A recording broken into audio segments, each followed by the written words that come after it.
जय माता दी मित्रों, कैसे हैं आप सब। आशा करती हूँ आप सब अच्छे ही होंगे। मित्रों, आज का हमारा विषय ये है कि जिनमें होते हैं ये विशेष गुण, वे होते हैं माता काली को अति प्रिय। तो माता काली जो अपने सभी बच्चों को प्रेम करती हैं, सभी भक्तों से प्रेम करती हैं, जहाँ वे दुष्टों का संहार करने वाली प्रचंड शक्ति हैं, वहीं वे ममता का ऐसा स्वरूप हैं कि जिसकी व्याख्या नहीं की जा सकती। जो माँ की सेवा करते हैं, उन्हें प्रेम करते हैं, तो कुछ व्यक्ति तो माँ को ही अपना सर्वस्व मान लेते हैं कि बस माँ ही हैं और तो सब जिम्मेदारियाँ हैं जो हमें निभानी हैं, लेकिन हमारी तो सिर्फ सब कुछ माँ ही हैं। माँ अपने सभी पुत्रों से प्रेम करती है, लेकिन कुछ पुत्र ऐसे होते हैं जिनसे माँ थोड़ा ज़्यादा प्रेम करती है, क्योंकि उनमें कुछ विशेष गुण होते हैं जिनसे प्रसन्न वे हो जाती हैं और उन्हें अपना पूरा प्यार लुटाती हैं, उनके प्रिय वे होते हैं। तो ऐसी कुछ विशेषताएं हैं जिनकी वजह से माँ उन्हें अत्यधिक प्रेम करती है। माता काली एक ऐसी शक्ति है जिसका हम वर्णन नहीं कर सकते, लेकिन इसके बावजूद उनका माँ स्वरूप भी है जो ममता स्वरूप माना जाता है, जिसका हम वर्णन कर सकते हैं। जहाँ वे रौद्र रूप धारण करती हैं, वहीं वे सौम्य रूप भी धारण करती हैं और अपने बच्चों से अपना प्रेम दर्शाती हैं और उनकी रक्षा करती है। चाहे कैसा भी तंत्र हो या मुसीबत हो, वे सदैव अपने बच्चे की रक्षा करती हैं। जो व्यक्ति माँ को पाना चाहते हैं, माँ के प्रेम को पाना चाहते हैं, लेकिन माँ एक ऐसी प्रचंड शक्ति है, एक ऐसी ऊर्जा है जो सबको अपनी तरफ आकर्षित करती हैं, परंतु उन्हें पाना इतना आसान कार्य नहीं है और हर किसी के बस की बात नहीं है कि वो माँ को पा सके। माँ को जो विशेषता पसंद होती है वो हर व्यक्ति में नहीं होती और ना कोई ला सकता है, और जो लाता है वो माँ के प्रेम को प्राप्त करता है।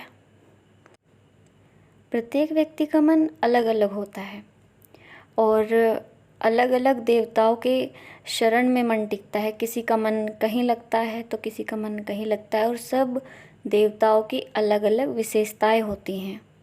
यदि आप माता दुर्गा की बात करें, यदि उनकी पूजा सेवा करते हैं तो उनसे हमें सुख समृद्धि प्राप्त होती है। यदि आप गणेश जी की बात करें तो उनसे आपको बुद्धि प्रदान करते हैं, वे बुद्धि प्राप्त होती है। ऐसे ही यदि माता काली की पूजा करते हैं तो उनसे हमें शक्तियाँ प्राप्त होती हैं। तो शक्तियाँ प्राप्त करने हेतु तो माता काली को प्रसन्न किया जाता है। माता काली इस प्रकार कहती है कि मुझे वे व्यक्ति प्रिय हैं जिनमें कुछ विशेष गुण होते हैं। जैसे जो व्यक्ति माँ की नियमित सेवा करते हैं, आराधना करते हैं, उनसे प्रेम करते हैं, माँ को वे प्रिय होते हैं। माँ के लिए प्रेम का भाव आप सबसे पहले रखिए। सबसे पहले ये भाव होना चाहिए माँ के प्रति समर्पण भाव। उनके चरणों में ही अपना सर्वस्व समर्पित करें और माँ से आप ये कहिए कि माँ, मैं आपका नादान बालक हूँ और आपके सिवा मेरा कोई नहीं है, मैं सिर्फ आपको ही जानता हूँ, मेरा मार्गदर्शन करें और सदा मुझे संभालें। तो इस प्रकार आपको अपने भाव रखने हैं और इस प्रकार आप माँ के प्रेम के योग्य बन पाएंगे। और जो लोग भैरव बाबा को पूजते हैं, हनुमान जी की पूजा करते हैं, तो उन्हें भी माँ का प्रेम प्राप्त होता है, क्योंकि भैरव बाबा और हनुमान जी दोनों माँ के पुत्र के समान हैं। और हनुमान जी जो ध्वजा को लेकर माँ से आगे आगे चलते हैं और भैरव बाबा जी माँ के पीछे पीछे चलते हैं। और यदि आप भैरव बाबा जी को प्रसन्न करना चाहते हैं, आपकी इच्छा है कि आप भैरव बाबा जी की पूजा करें और अपने घर में करें, तो आप उनके सौम्य स्वरूप को पूज सकते हैं, जिन्हें बटुक भैरव बाबा के नाम से जाना जाता है। आप आसानी से उन्हें पूज सकते हैं, प्रसन्न कर सकते हैं। लेकिन काल भैरव बाबा जी की पूजा हमेशा मंदिरों में और शमशान में ही होती है, घर में नहीं हो सकती, क्योंकि उन्हें विशेषकर तामसिक भोग ही अर्पण किए जाते हैं। जिन व्यक्तियों में क्रोध बहुत होता है, जिनका मन काला होता है, अहंकारी वे होते हैं, अंधकार से भरा हुआ उनका मन होता है, तो ऐसे व्यक्ति माँ के प्रेम के योग्य कभी नहीं हो सकते। यदि वे माँ को अहंकार के चश्मे से देखने की कोशिश करेंगे तो माँ उन्हें कभी भी दिखाई नहीं देगी। ऐसे व्यक्ति जिनमें अहंकार है, क्रोध है, वे माँ को कभी भी प्राप्त नहीं कर सकते।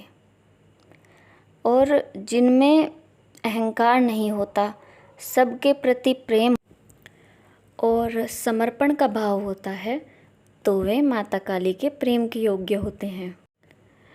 और जो व्यक्ति स्त्रियों का सम्मान करते हैं, आदर करते हैं, क्योंकि स्त्री को शक्ति का रूप माना जाता है, वे साक्षात शक्ति का ही स्वरूप हैं, तो घर में स्त्रियों का सम्मान जो व्यक्ति करते हैं वे माता काली के प्रिय होते हैं। और मित्रों, जिन व्यक्तियों में क्षमा की भावना होती है, चाहे वो जीवों के प्रति हो या मनुष्यों के प्रति हो, सदा दया भाव उनमें होता है, तो ऐसे व्यक्ति भी माता काली के प्रिय होते हैं, क्योंकि क्षमा का जो भाव होता है वो देव स्वरूप होता है, जो प्रत्येक व्यक्ति में नहीं होता। और प्रत्येक व्यक्ति बदला लेना चाहता है। तो जो व्यक्ति सबके लिए प्रेम रखते हैं, दया भाव रखते हैं, वो माता काली के प्रेम के योग्य होते हैं, क्योंकि माता काली जो प्रकृति स्वरूप है, घट घट में निवास करती हैं, वो है माता काली।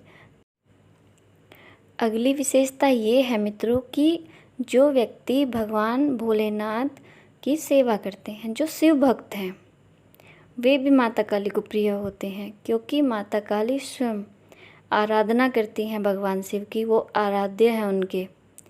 जिनका मन पवित्र होता है और जिनका मन शुद्ध होता है और विचारों की शुद्धता जिन व्यक्तियों में होती है, यानी उनके मन में किसी के प्रति कोई भी गलत भावना नहीं होती, तो ऐसे व्यक्ति भी माता काली को प्रिय होते हैं। और यदि इन सब का एक निष्कर्ष हम निकालें तो जो व्यक्ति एक अबोध बालक के समान होते हैं, जिनका मन पवित्र होता है और दया भाव से भरा होता है, जिनमें समर्पण का भाव होता है माँ के प्रति और असीम प्रेम और समर्पण माँ के लिए होता है, वो होते हैं माता काली के प्रिय व्यक्ति। तो मित्रों, यदि आप भी माता के प्रेम को पाना चाहते हैं तो स्वयं में इतनी काबिलियत लाइए, इतना भाव उत्पन्न कीजिए कि जो आप भी माँ के प्रिय बन सके और आप पर भी माँ की कृपा हो। तो मित्रों, आपको ये जानकारी कैसी लगी? आशा करती हूँ आपको ये जानकारी अच्छी ही लगी होगी। और यदि आप मेरे चैनल पर नए हैं तो मेरे चैनल को सब्सक्राइब करें और वीडियो को लाइक करें। मिलती हूँ आपसे एक नए विषय के साथ अपनी अगली वीडियो में। तब तक के लिए जय माता दी, हर हर महादेव।